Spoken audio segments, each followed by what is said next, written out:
Hello friends, કેમ છો બધા? તમારી પોતાની ચેનલ નિશા પટેલ ગુજરાતીમાં તમારું સ્વાગત છે અને હું છું નિશા।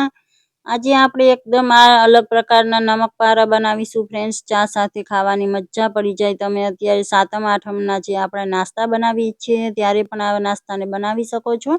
એકવાર બનાવીને ડબ્બો ભરીને સ્ટોર કરી શકો છો ફ્રેન્ડ્સ। બહુ જ સરળ રેસીપી છે। આપણે આને આજે પંચરત્ન નમક પારા બનાવીશું, એટલે કે મસાલા સિવાયની આપણે 5 સામગ્રીમાંથી આ નમક પારાને બનાવીશું। તો ચાલો રેસીપી જોઈ લઈએ।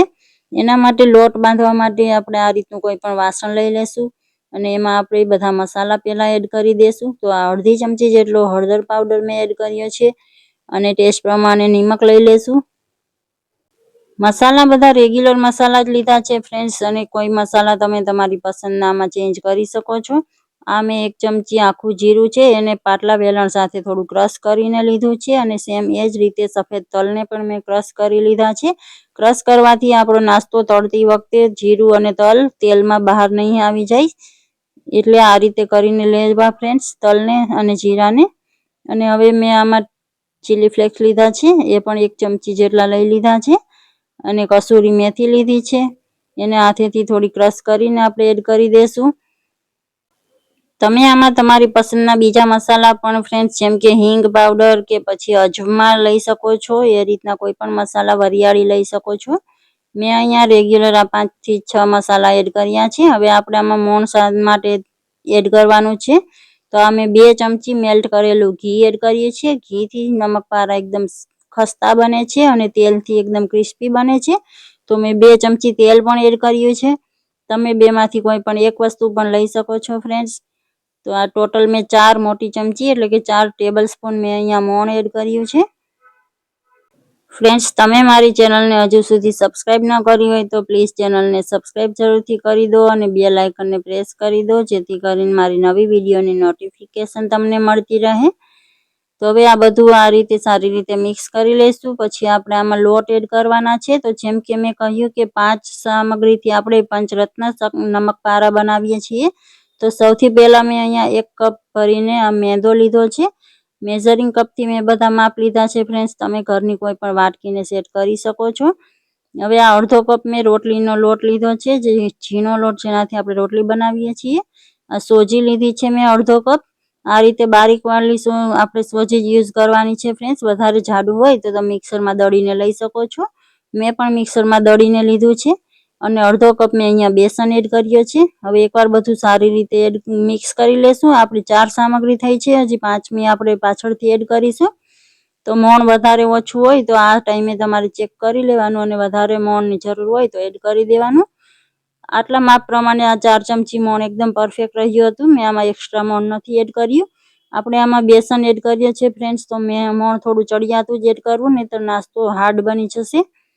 અને હવે આપણે આ 5મી સામગ્રી છે મગની દાળ। તો મગની દાળને પણ મેં અડધા કપના માપથી લીધી છે અને 2 કલાક આને પલાળી દીધી હતી।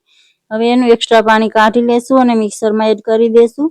આ 3 મેં મરચી એડ કરી છે વધારે તીખાસ માટે, કારણ કે આપણે આમાં લાલ મરચું પાવડર કે એવું કંઈ એડ નથી કર્યું। તમે મરચી ના એડ કરવા માંગતા હોય તો એના જગ્યાએ કાળા મરીનો પાવડર પણ લઈ શકો છો ફ્રેન્ડ્સ। હવે આમાં જરૂર પૂરતું 2 થી 3 ચમચી જ પાણી એડ કરીને સરસ બારીક એવું આપણે પીસી લેશું દાળને। તો આ રીતે પલ્પ તૈયાર થઈ ગયો છે દાળનો। એને પણ આપણે લોટમાં મિક્સ કરીને બધું સારી રીતે મિક્સ કરી લેશું। આ રીતે ધીરે ધીરે આપણે બધા લોટને દાળના પલ્પ સાથે મિક્સ કરતા જઈશું। જરૂર પડે તો જ પાણી એડ કરવાનું છે ફ્રેન્ડ્સ। આમાં પાણીની જરૂર નથી પડી મારે। પાણી વગર જ લોટ સરસથી આ રીતે કઠણ બંધાઈ ગયો છે। ઉપરથી 2 ચમચી જેટલું તેલ એડ કરીને આપણે લોટને સારી રીતે કૂણવી લેશું। તો આ રીતનો તમે જોઈ શકો છો, એકદમ હાર્ડ એવો લોટ બાંધવાનો છે આપણે। લોટને ઢાંકીને 10 મિનિટ માટે રેસ્ટ પર રાખી દીધો હતો। હવે આ રીતે કિચન સ્લેબને સાફ કરી લેશું, અને એના ઉપર જ હું આજે નાસ્તો બનાવવાની છું। તો 10 મિનિટ પછી લોટમાંથી આ રીતે મોટો એક લુવો તોડી લીધો છે, અને એને આપણે સરસથી સ્મૂથ કરીને આપણે આને વણી લેશું। તો ન વધારે જાડી કે ન વધારે પાતળી એવી આપણે મોટી સાઈઝની રોટલી વણી લેશું આની। લોટ આપણે કઠણ બાંધ્યો છે એટલે આમાં કંઈ સૂકો લોટ કે તેલ લગાવવાની જરૂર નહીં પડે ફ્રેન્ડ્સ। પણ જો વધારે તમારે ચીપકતો હોય તો તમે સૂકો લોટ લગાવી શકો છો। હવે આ રીતે કટ આપણે લગાવી દેશું, હોલ કરી દેશું, જેથી કરીને તળતી સમયે ફૂલે નહીં નાસ્તો।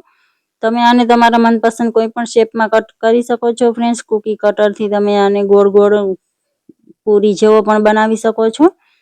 આના જે અનઇવન શેપ છે એ આપણે એજીસને કાઢી લેશું અને એને લોટ સાથે મિક્સ કરીને ફરીથી આપણે વણી લેશું. તો આ રીતે ચોરસ એવો શેપ આપી દીધો છે મેં, અને હવે આ રીતે ઊભા કટ લગાવી દીધા છે મેં, અને હવે આ રીતે ક્રોસમાં કટ લગાવીને ડાયમંડ આ રીતે નમક પારા જેવો મેં આને શેપ આપી દીધો છે.